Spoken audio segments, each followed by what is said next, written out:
Do you like books? I mean, really, really like books? Then you're in the right place. Each week, your host, Sam Hankin, interviews the best of today's top-selling authors and the up-and-coming superstars of modern literature. This is The Avid Reader. Here is your host, Sam Hankin. Hi, everyone. Today, our guest is Lily King. Thanks for joining us here on The Avid Reader, brought to you by Wellington Square Bookshop. Lily is the author of 5 Tuesdays in Winter, which will be released on November 9th by Grove.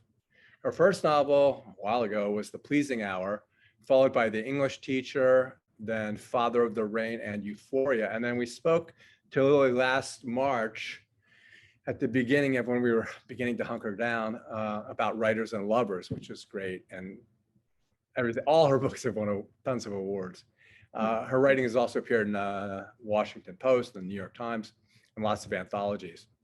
So today, as we're speaking about 5 Tuesdays, we'll also once again be peripherally talking about writers and lovers, without a capital. So 5 Tuesdays in Winter brings together in 10 different tales a lot of what we all live, we all experience. Fathers and mothers, love and loss, death and illness, serendipitous happiness coupled with beauty and peace, fear, surprise, horror, delusion, even though that could be an awkward introduction to the vast majority of books, excluding cookbooks or something. But in any event, welcome, Lily, and thanks so much for being willing to talk with me again. Oh, thanks so much, Sam. It's so good to be here. So since I own a bookshop, I always start out this way. And I always say the same thing. Everyone tells you can't judge a book by its cover, but every single person who comes into a bookstore judges every book by its cover. So if you have it there, just hold it up so we can see. I do. This is just the galley, so it's not the beautiful, beautiful hardcover. So the colors aren't quite as great. But this is my favorite book of all the books that I have published in terms of the physical thing, because this is a detail from a painting that my mother-in-law did that we own, that's down in our living room, and it's an incredibly gorgeous painting. And then I can't show it to you because I don't have the copy, but my younger daughter Eloise did the author photo, and my older daughter Calla did these little Oh yeah, drawings that are, just under the title of every story. And so it's really it's a family book, and I just love it so much.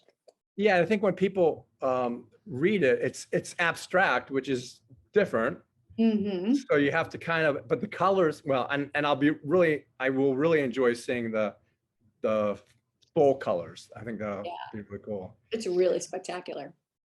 Well, okay, so next I usually like to talk about epigraphs, but short story books don't usually have them, and this doesn't. I didn't have one. And it's really interesting how in the story, some people love novels and some people love short stories, but there's people, it's not usually the same, But with you, this is your first collection?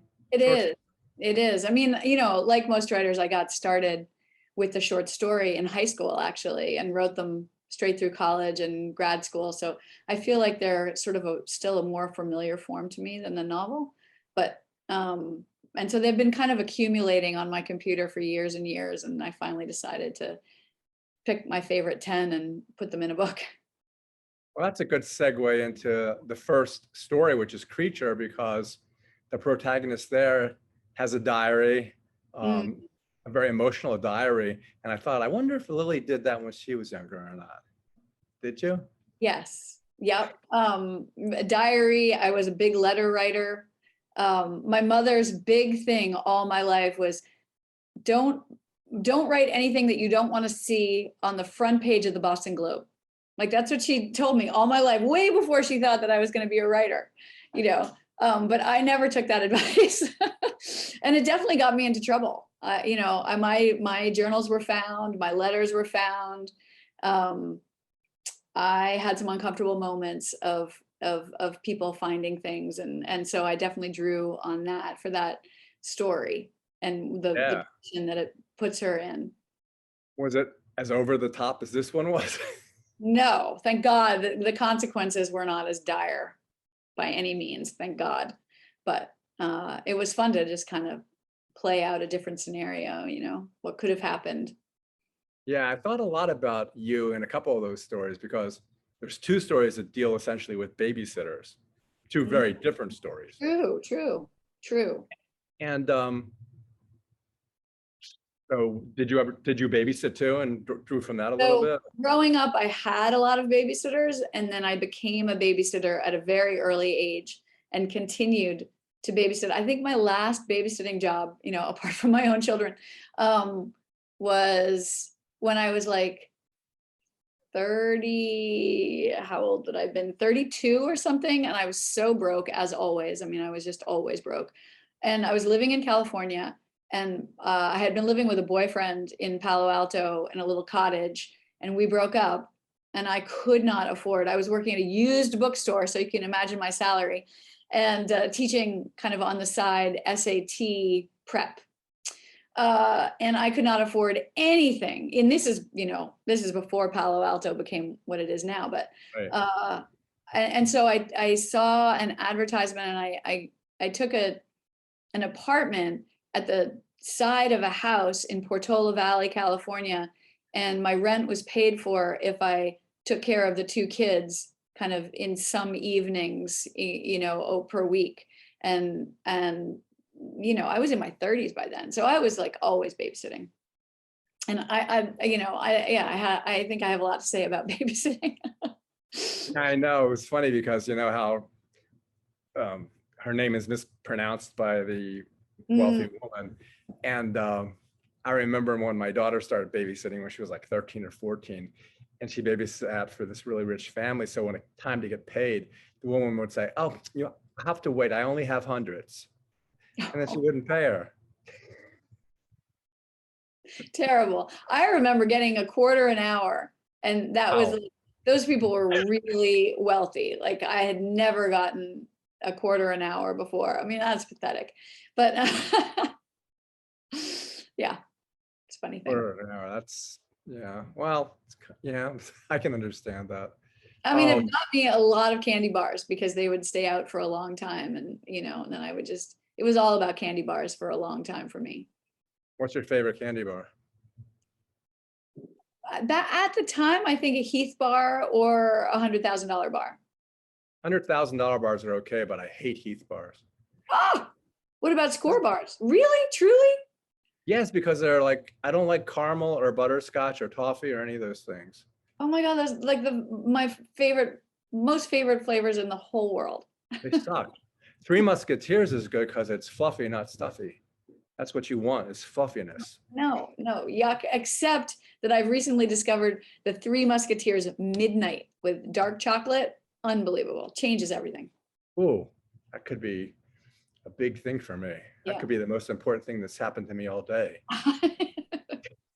Unless I tell you about the dark chocolate Kit Kat that I discovered just yesterday. I got those before you, I think. Those are pretty amazing. Because Kit Kat is actually my favorite. Kit Kat, and of course Reese's, which now. Oh yeah. This is what I do. I end up talking, and then we don't sell your book at all. That's okay. We can sell some Reese's cups. I'm happy with that. Well, you started it with the candy bars. So, okay. So we have, well, you tell a little bit about the story, and then I have one question I want to ask about it. Okay, about Creature. Yeah. So I really, when I started writing this story, I wasn't really sure I knew where it was going. But it's about a 14-year-old girl whose father keeps going to rehab for drug use, and the parents keep breaking up and getting back together, and they don't have much money.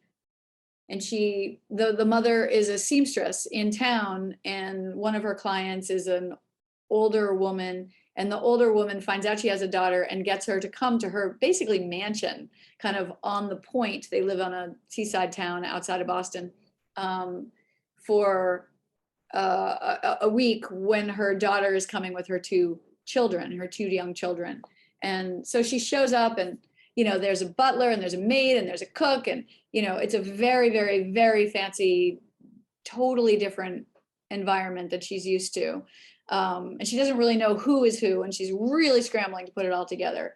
But she gets up to her third floor room, and it inspires her. It changes her, and she's reading Jane Eyre, and she's up in this room with a turret, and she starts writing letters to her friend, and unbeknownst to me, she says that she eventually becomes a writer. And that line was so exciting to me because I had no idea that's where we were going. And this is before I wrote Writers and Lovers, and I'd never ever written about anyone being a writer before.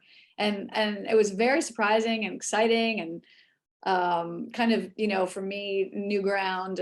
And I really enjoyed where that went with her, and the voice. It changed her voice when I realized that about her.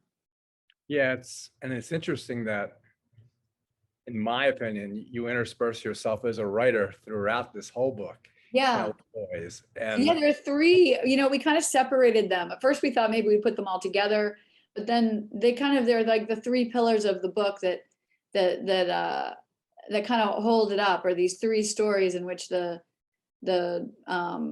narrator, the female narrator, you learn that she's a writer at different phases of a writing career. Hey, has anyone ever told you that you write a lot about lousy, missing, or suicidal fathers? Probably suicidal. Yeah. Well, he was. Yeah. Yeah, it's true. That's why they went to the Word On. Yeah. Oh, true. Forgot about him. It's true. And in Father of the Rain, there was a little. I love when I remind writers of something they've written and they've forgotten. Yeah. I really have to read this over before I go on my book tour. I have got to read it. That's on my to-do list. My favorite story. Oh, so already on YouTube, there's one blogger who talks about your book. So there's one up already. Oh, wow. How exciting. And she's British, and she goes, I was a little puzzled because I thought there'd be 5 stories because it says 5 Tuesdays, but there are more. She goes, but there are many more. She goes, I don't know how many. That's really funny. I bet you're going to get that again, though. Oh, it's just 5 Tuesdays, not 5 stories. So one of the reasons I like it, first of all, I own a bookshop. I'm talking about 5 Tuesdays in winter. I own a bookshop. It's such a happy story. And she's so lovely, and he's such a good man, and his daughter is so funny, and also because I treat my customers way worse than he treats. That's pretty bad then. Oh, it's horrible. I've asked them to leave. I've told them if they leave, I'll give them $20. No. Seriously, that's just. What have they done to make you force them to leave? Well, generally, most Republicans I'll ask to leave. And how do they give that away? Are they wearing their MAGA hat? What are they doing? Well, no, it's that when they ask. Oh, it's a coffee shop too. So when they ask for a non-fat, half calf, decaf, I said you have to order your coffee in 3 words or less. Oh, you would hate my husband. What does he get? He orders a decaf with just a he has some precise. Sometimes he's like with 1/5 or 1/6 calf, and then just a little splash of milk, not too much, just a little stain of milk. Oh my God, I refuse to buy him a cup of coffee. Oh, that's like Larry David on Curb Your Enthusiasm last year goes, yeah, look at this. It's coffee and it's milk. What a great idea. And also, so the other thing is my partner used to be an employee at my bookstore, and we've been together for 7 years, and she's just as beautiful inside and outside as Kate. And Wow. very similar. We didn't know. We Wow. didn't know. It was like back and forth. And then one day I thought, oh, and Wow. That's and does she still work there? no, but she'll be the one who's editing this interview. Okay. Her name is Carrie. Hi, And I also have a Kate working for me now too. okay. The cool thing about my employees is that they're all as irascible as me. So, and I've never really hired anyone, and you may know this, but people just kind of fall into bookstores, Yeah. and then they ask if they can work there. Yeah. So I've never really actually Yeah. hired anyone. And and if someone doesn't fit, right away, Yeah. immediately they don't fit. So, Yeah. It's so interesting. It's so interesting. When I go into bookstores now, I mean, I used to work at a lot of them, but now I go into them and you can feel, you can feel the personality of the kind of the composite of all of the, people who work there. Like you just feel it. yeah, and it's like me and my dad. My dad basically just called me a jackass all my life, and it took me like 20 years of therapy to realize he was saying, "I love you." So that's the way we are, and in that story is the same way. The way he treats his daughter, it's like he's yelling at her, but but love is inside the yelling, Yeah. I can't think of when he yells at her though. I feel like he's more silent and kind of. Yeah, actually, you even mentioned Mary Tyler Moore in your book. Yeah, I do in Creature. Yeah. I was thinking of Lou Grant and how he said that Mary was spunky, and he goes, "I hate spunk." Right. Like that. Yeah. No, it's true. But then when you read phrases or sentences like "melted flakes glinted like stars all over her," you go, "Wow, this is a really good story." Oh, thank you. Because that says so much, and just how 1, 2, 3, 4, 5, 6, 7 words or whatever. I mean, and that's what everything boils down to, is things like that. Mm-hmm. Yeah, no, it's true. I mean, William Carlos Williams said, "No ideas, but in things." Right. And Was that what is that? What's the poem? So much depends upon. Oh no. Yeah. Oh, a red wheelbarrow glazed with rainwater beside the white chickens. Exactly. This is my favorite poem of all time. So it's so funny, isn't it? Because you run across it usually in high school or something, and you're kind of like, well, that's stupid, and it looks so funny on the page compared to all the other poems. And man, does that stick with you, along with the plums, the note on the refrigerator about the plums. I mean, but that's what he meant. Like those details, so much depends upon those nouns, those details. And it's really true. I've just been writing this essay about Shirley Hazard's The Evening of the Holiday. And it's all, the whole thing hangs on these physical objects in this book that just carry all this emotion. And I just find that really fascinating. Well, first of all, I think it's like, I agree with everything you're saying, but it's not really that so much depends. It's like everything depends. Yeah. And the thing is, how can you see the wheelbarrow, and the word glazed does so much, but I mean, how can you actually see everything? It's just a few words, but you can see the whole thing. You can see the chicken stand. I mean, you can entire pictures in your mind, but he didn't say anything really. But anyway. Yeah, no, it's so true. It's so true. 2 more things about that story. Yeah.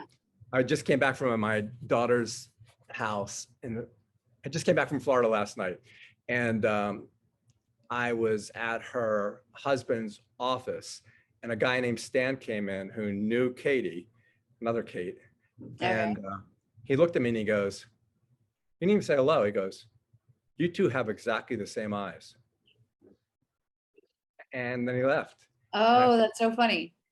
I know. And I thought, that's the kind of guy I would hire. Right. And it's funny because I knew I was going to be interviewing you today. That was yesterday. And that's when that is happened. So bizarre. It is. Yeah. for those of you who haven't read it, that's a line in the book. You know, that's the other thing I do is I talk about stuff that they haven't read it yet. So there's no way that this is not going to be a profitable interview for you monetarily. It's okay. I don't do it for the money. If I own a bookstore, I definitely do not do it for the money. Trust me. I also like the way his daughter, you know, and this kind of pissed me off at first because it's like, okay, there's the moment like it would be in a movie, you know, when she says fear, desire, love. Oh, and, right. And then they're moving in and then she comes in and separates them. I go, no.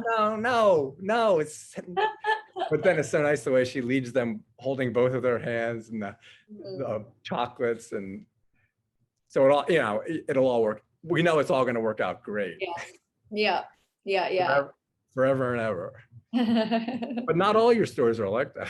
No, I was going to say that's definitely a happy ending story. That's a really good story. Not like in a Hallmark kind of way, but it's really good. No, there's definitely hope there though. Yeah.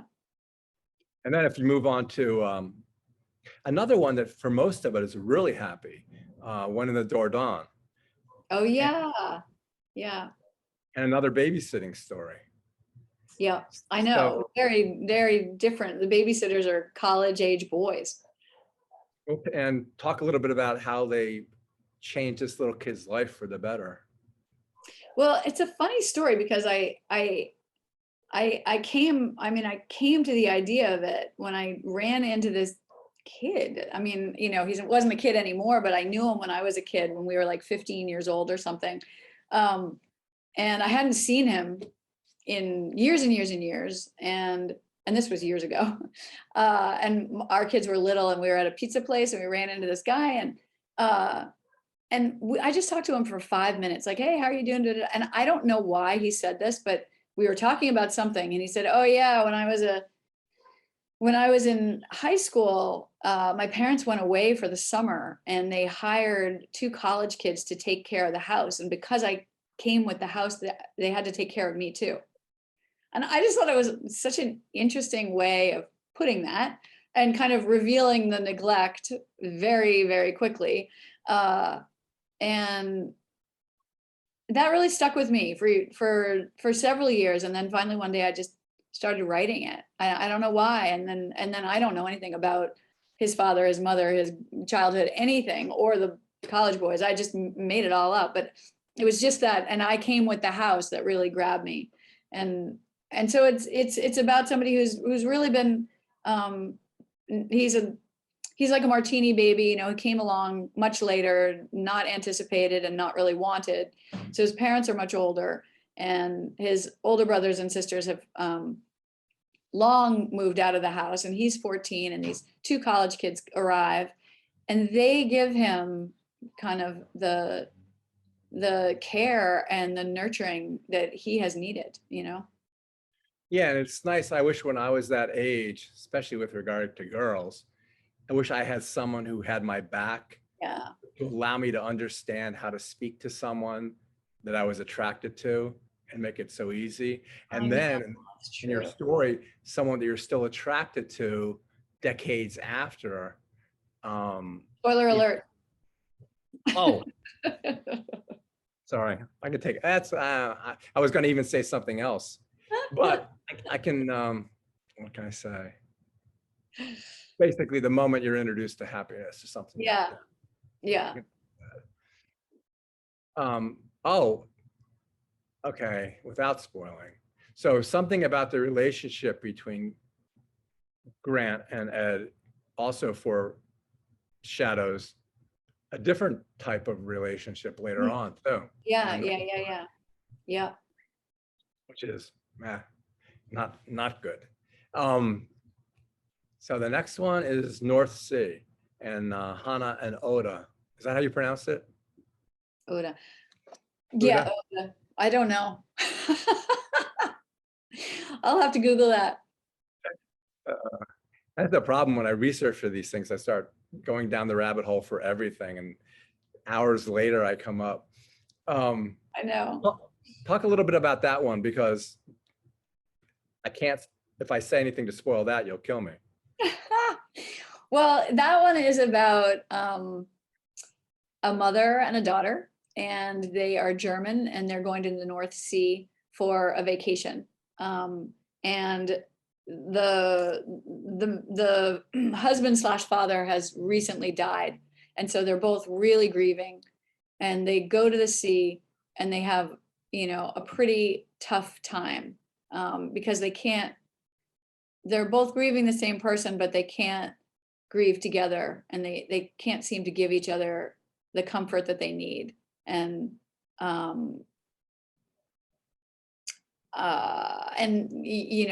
they stay in this little B&B and meet some people, and it's really just kind of about their relationship, and this teenage girl who just is resisting her mother's concern and care. Yeah, I do really want to spoil it, but I can't. Well, we'll just say it's very tense and lots happens, and you should read it. Yeah, there's one word. But another missing father. Yeah, true. I never would have left the suitcase there. I am so obsessive compulsive. There's no way I could have let that suitcase sit there. That was very strong of her. Yeah. I couldn't do it. There's no way. Plus, in the last week, I've lost my glasses. I lost my coat. Now I don't want to wear my glasses because I put them here when I'm out using them. So I won't wear my glasses because I'm afraid I'm going to lose them. So I won't use them. My mother had a condo in Boca Raton, and she never used the dishwasher once because if she used it, it might break. Oh, that is very funny. Well, let me tell you, dishwashers really break a lot, and they're really annoying. We just got a new one and it's already broken. But the thing is, so you just don't get very expensive glasses. Like my husband orders them, like 10 in a pack or something for whatever, $15. He breaks pieces on them, they're in our bed, they're everywhere. Yeah, well, that's like reading. Yeah, reading glasses. I get them at the dollar store, but now they have this new company, Warby Parker, that just went on the stock market, and their glasses. Is that what you're wearing? Yep. That's what I should be doing. These are fake Warby Parkers because I have real ones. But when I'm doing this, I don't need my glasses because I'm nearsighted, and so. But I don't like not wearing glasses, so I just got some fake ones. That's so funny. I just read an article about that. How for Hollywood, glasses are an accessory. Even if you don't need them, they're still an accessory that can be utilized in so many ways. But it's just glass.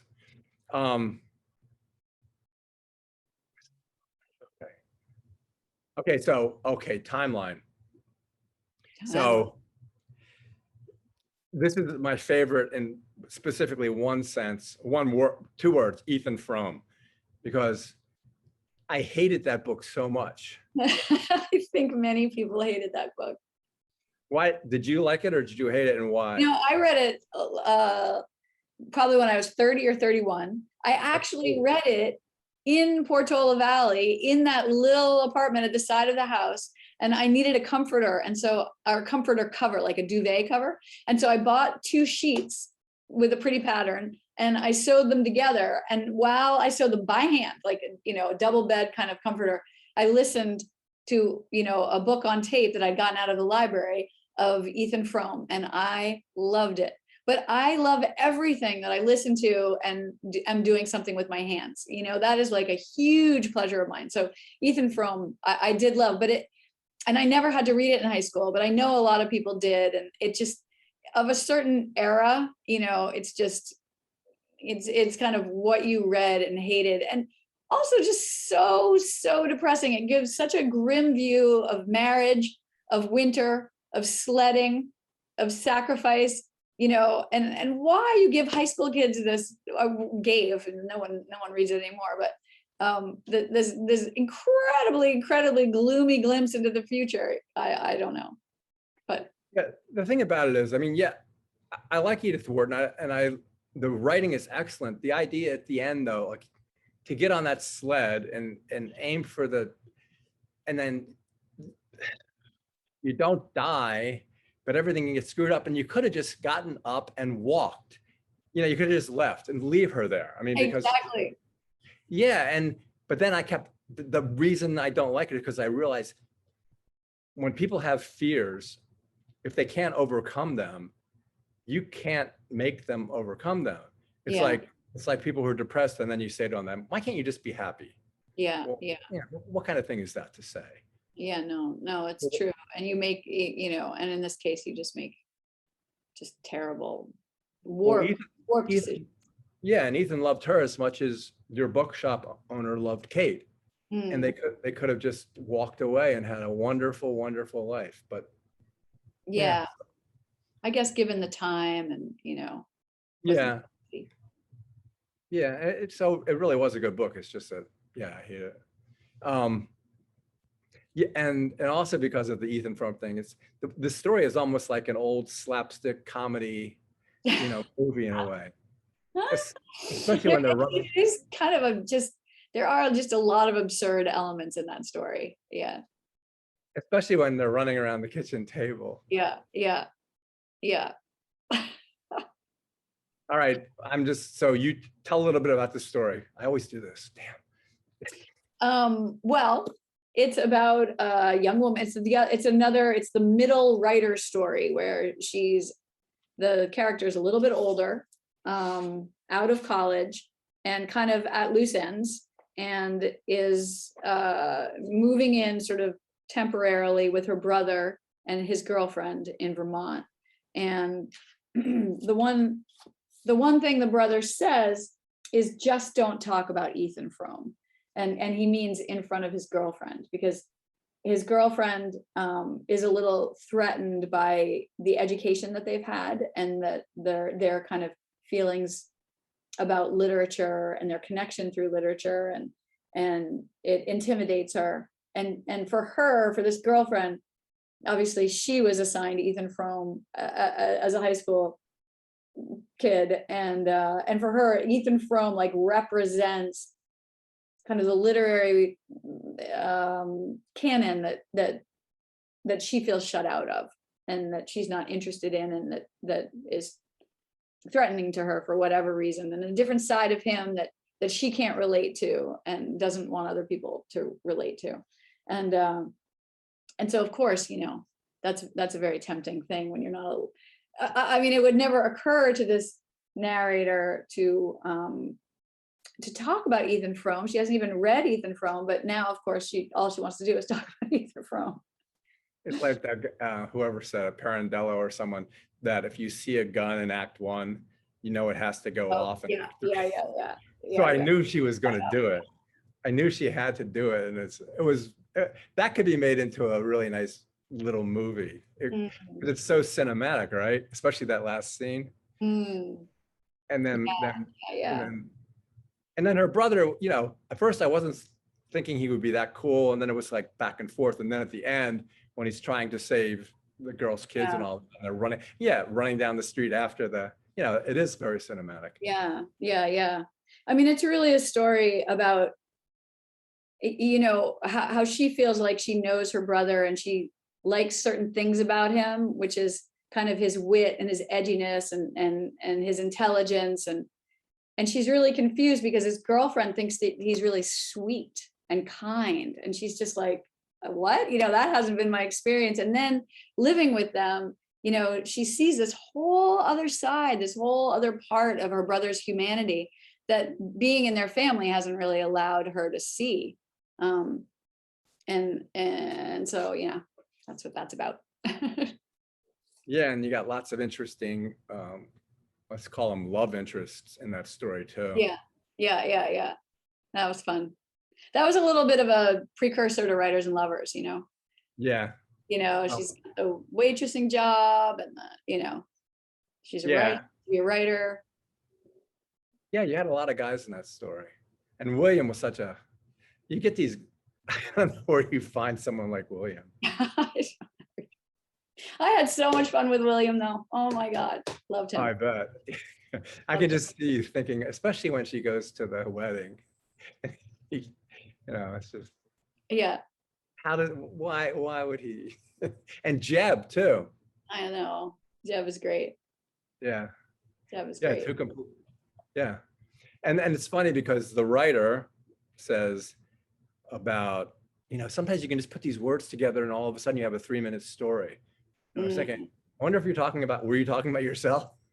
I mean, I'm sure I was talking about, yeah. You're talking about what she does is she's hated at the wedding, right? She's been the worst maid of honor ever. And she shows up late and somebody else has had to take on all of her duties and she has no money. So she can't give like a little bridesmaid present that you're supposed to, and she hates the dress and she just thinks it's all bullshit. And then she,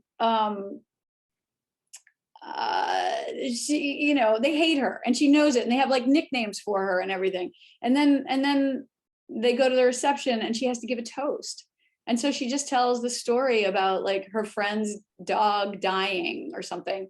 And everybody's in tears and it's taken her like 3 minutes to deliver this tiny little story. And then everybody loves her, and so that's when she, says, wow, you can really affect people just with a little tiny story and like change everybody's mind. And so she's kind of a little high on the power of words and of story and narrative and that sort of thing. Little Miss, look who showed up. Yeah, exactly. And the other thing was good in that story was the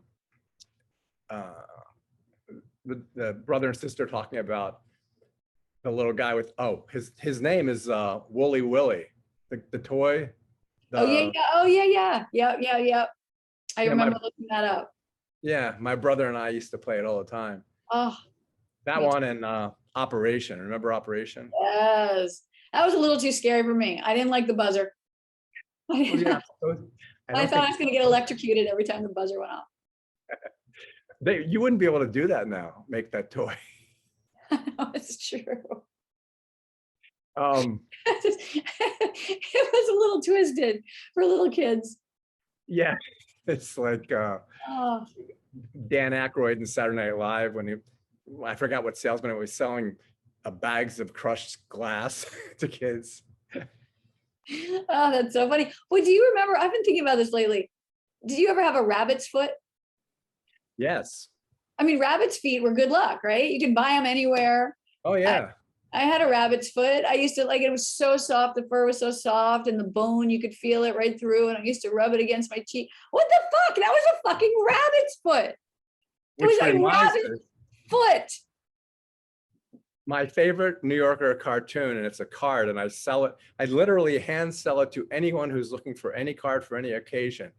It's this father rabbit and son rabbit sitting on a bench waiting for a train. The son's obviously going to war, to college or somewhere like that.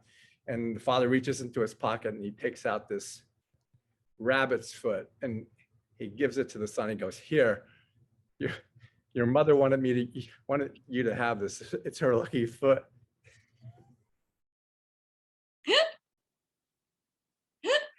But it's, I'll send it to you. I'll send you a card. Funny. That's very funny. Oh my God. So now moving from comedy to tragedy, which would be Hotel Seattle. Oh yeah, that's a tough one. I think it's a situation that more people find themselves in than you might think. Yeah, no, that's probably true. Although I hate to think of that, but yeah. Yeah, talk about that one a little bit. Well, it's about two men. One is the narrator, and he gets a call from his college roommate, and the narrator is gay and living with his partner, and kind of he's been a little bored. It's his first boyfriend, and he's kind of stayed with him through various moves and keeps thinking that maybe they'll break up, and then they don't. And anyway, he gets this call from his college roommate who he had always had this huge crush on, but who was straight. and he says, I'm coming into town, you know, do you want to have a drink? And so he goes, and I don't want to give too much away, but it's a they have a very, very disturbing, intense encounter. And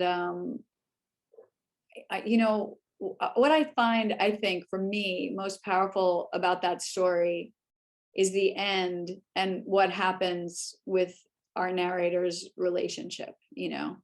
And I was surprised by that. I didn't know that was going to happen. And I feel like for me, that's what I really hold on to with that story is the ending.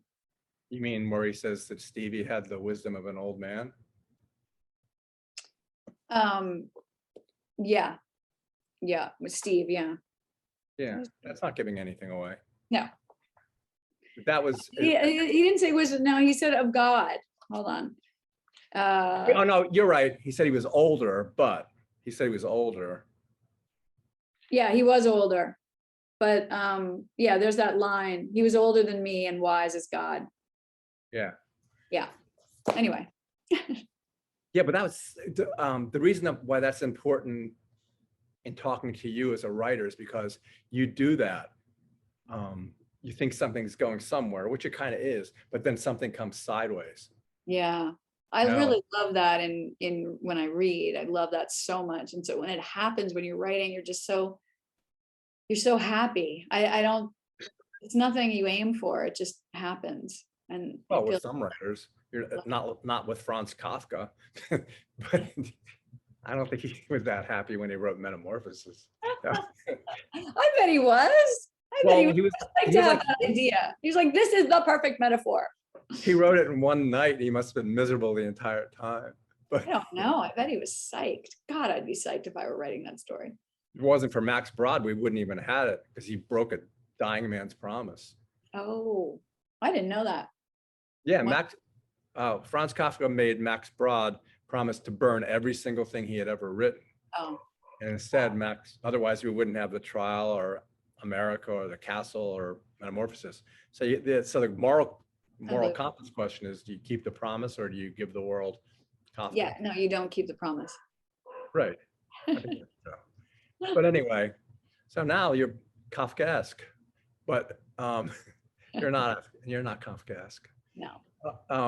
But that sideways thing is good because the way you were explaining it, and I'm not giving away anything, the way you're saying it moves forward towards a very disturbing and violent, whatever conclusion. And that's where you're going as a reader. It's a train track. You're just going straight on that way. And then all of a sudden, hey, that's not what it's about. Yeah. That guy's got his own problems. Yeah, exactly. And then another story that you would think would be, and this one I can't give away at all, but it's Waiting for Charlie. And it's really sad, but it's also really happy. The way I read it. And it's short. Yeah, it's just about an old man who goes to visit his granddaughter in the hospital, and his granddaughter's in a coma. And the nurse asks him to try some aromatherapy. And so all of these smells, bring on all of these memories for him. And, I think he has some revelations about who he is and how he's behaving and how he's been thinking about things, treating people in his life. It's very short. Yeah, but I think it's more than that. Again, reading it, the way I read it, something else happens at the end. Maybe it does, maybe it doesn't. Okay, tell me what that is. Maybe I'm not remembering it very well. Well, so, hey, did you ever read The Diving Bell and the Butterfly? No, I didn't. It's, it's about locked in syndrome, which might be what Charlie has. So when she moves her eye around, wouldn't that be horrible? But then it wouldn't be that horrible because you couldn't scream and you couldn't manifest. It would just be your mind. Like the guy who wrote it, he was the editor of French Vogue and he had the stroke. And then he wrote it because he could blink one eye and he had a lovely nurse who did the alphabet page.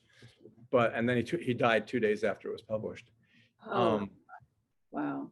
Yeah, but anyway, so like the nurse says, it goes round and round, and no one knows whether she's in there or not in there. Mm-hmm. Is, you know, that's why I said horror in the introduction. But yeah, so my reading of it, at the end, what happens is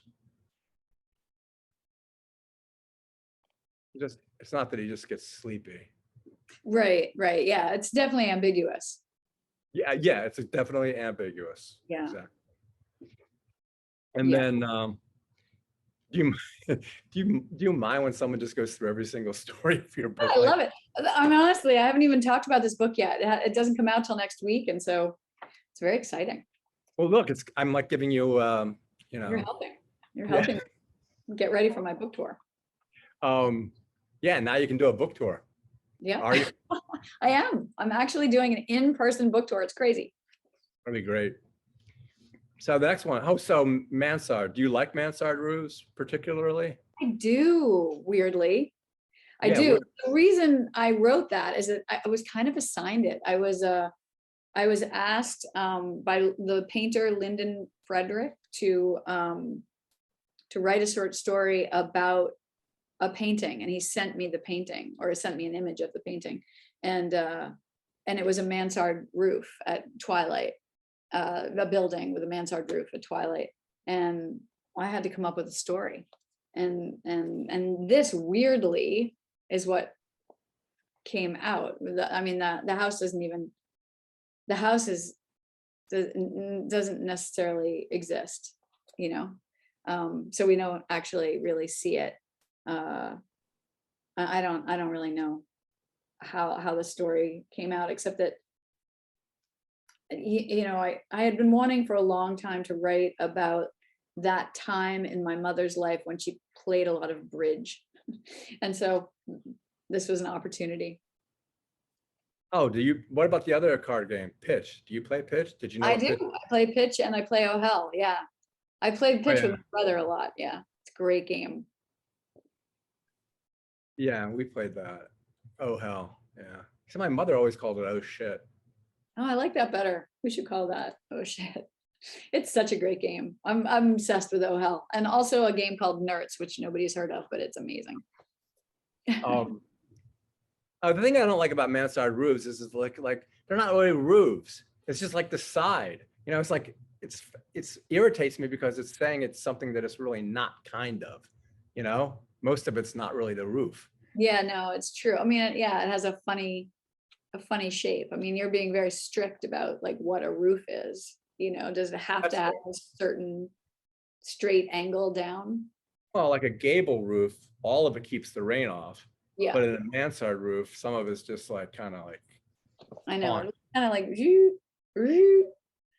No, it's true. For me, they remind me of Paris. So. Yeah, I think they're beautiful. My father used to build houses with mansard roofs. Oh, really? Mm-hmm. Oh, speaking of fathers, South. There's another father. Oh yeah, he's a trip. What is with you and these guys? I can't help it. It's the way I was raised. My favorite line in that story is because I have this thing about it. His country gets occupied twice during one war, and he has the nerve to bring up the Maginot Line. Because the Maginot Line was a really stupid thing. Yeah. Anyway, yeah, honestly think this is going to work. Right, I know. We'll just leave some spaces open. We'll just leave some spaces open. Just go, I know. It's a funny thing. I don't know. I think war psychology, you know, is a understudied practice. Yeah, unfortunately, everything like that reminds me of everything we're going through right now, you know? Just stupid stuff that people do because they're basically scared. Yeah, because they're scared. Yeah. So, okay. We can end this interview, thankfully for you probably, by talking about the last story, which is, I look at it as kind of like your dream or your nightmare, personally. Yeah, it's kind of like a bizarre, surreal fantasy situation, where kind of all your male ghosts come and haunt you. But it's also like in the meta way, it's like a story about a story that you've written a story about. Yeah, I'll just say yeah to that. So I mean, have you ever had a visitation like that? No, but it was really fun to write. It was so easy. Like the way those men just kept on coming in, like the guy is kind of shape shifting, and it was, I didn't even have to think twice about like, who was next, or I don't know. It's really interesting what you hold in your imagination, and like Gerald Ford, what does he mean to you? Well, yeah, that's the thing. Well, what I did was, I'm not technologically advanced enough to do this, and my daughter wasn't here, but it's Bing Crosby, Walt Whitman, and Gerald Ford. But Gerald Ford's only there because he was honest and truthful and all that. But so then I got 3 pictures and I tried to morph them together to see what he looked like. But I can't do that stuff. But she could have done it in a minute. That's really funny. So try and figure out what that would look like. Someone's going to ask you that, Well, he keeps changing, it looks like all those individuals because he keeps shifting. Yeah, I know. It's like she keeps catching him out of the corner of her eye in a way. Yeah. And then the other thing that made me a little queasy about the story was gin gives me a hangover anyway. And so like the idea of having a gin martini in the morning, I even know. thinking about it. I know. Yeah. Why did you think of that? How did that come up? Oh God, I have so many alcoholics in my family. I just, it's hard for me not to write about alcohol. Very hard. And you really have to hold myself back. Was there one specific person that drinks gin martinis? No, my dad drank vodka martinis though. I read a lot about vodka. I think I was mixing it up for this one. Oh, that's what you're supposed to do. So, okay, well, and then the cool thing is, can I say what the last word of the book is in all caps? Sure. So the last word of the book is end, like Finn. I thought this is great because as I thought, okay, this is her writing about her, writing about her, writing about her. Right, and, right. I thought, okay, and yeah, that means she's done. That story really did have to go at the very end of the book. Yeah, I figured because you have the 3 writers and you group them, and then I thought, okay, you don't often think things are getting more surreal as you go along. Like it starts very realistic, and then you have Mansard. And then you have South, that has a ghost, and then you have this, which is even more surreal than all the others. So we're kind of going in a South is departing from reality a little bit. Yeah, South we didn't talk about that much, but it's very lyrical. It has a very nice, has a musical quality to it. That's the oldest story in the book, and I feel like my writing has changed a lot since then. And you know what? I noticed that too. Yeah. Especially since it was sandwiched between. I didn't. To be honest, I talked to my editor about not including that story because it's by far my kind of least favorite. But she loved it. I mean, she just was like, no, we have to include the story. And so I was like, okay. I wouldn't say it's my least favorite. It's just that I guess maybe it did interrupt the flow to a certain extent. I don't know, except for the fact that what you're saying is right. You're going from reality to a middle section and then to like, where am I? Yeah, actually, I think it's reviewed in, I always look up who's reviewed it and who's looking at it. And it was like in like a fantastic fiction review. Like, And I said, this isn't fantastic fiction. And then I realized they must have glommed on to the last couple of stories. Wow. Figured they would include that. Oh, that's cool. I like that. Well, it was really good. I mean, it was really nice because when I can remember names and stuff like that, and after, I honestly read this a month ago because I have 4 interviews this week, and I remember it all. So a book is good if you remember the names. Oh, that's great. Well, thank you. You're welcome. Thanks for coming back again. And yeah, if you go, I'm sure your tour is all set, but I always am very lackadaisical about trying to get authors to my bookstore. But if you're ever around, that would be great. Okay, I will come by if I am. Okay. Not yet, but maybe Okay. they'll send me out again. But All thank right. you, Sam, so much. This is really fun. It was fun. Thank you. Thanks. Take care. You too. Bye-bye. Bye.